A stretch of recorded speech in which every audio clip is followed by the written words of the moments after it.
જય શ્રી કૃષ્ણ મિત્રો, કેમ છો બધા? આજે બનાવશું આપણે ગુવારનું શાક।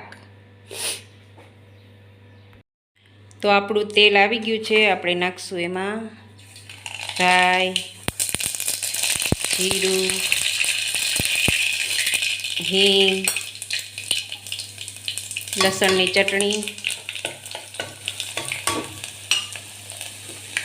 પછી તરત આપણે નાખી દઈશું ગુવાર અને બટેકા।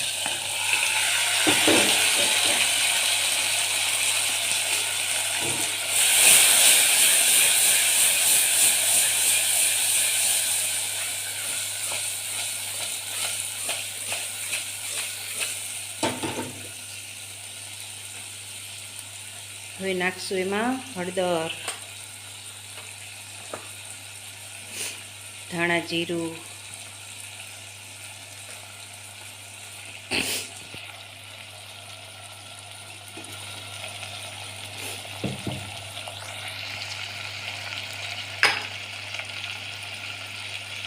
સ્વાદ મુજબ મીઠું,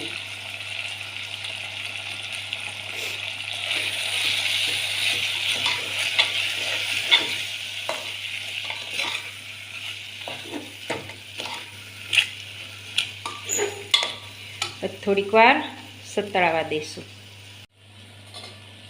મસાલો બરાબર ચડી ગયો છે, હવે નાખશું એમાં ટમેટાં,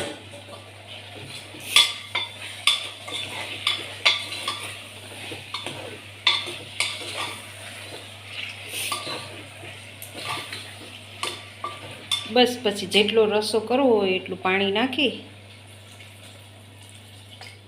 કુકર બંધ કરીને 3 સીટી મારી લેવાની। થઈ ગયું આપણું શાક।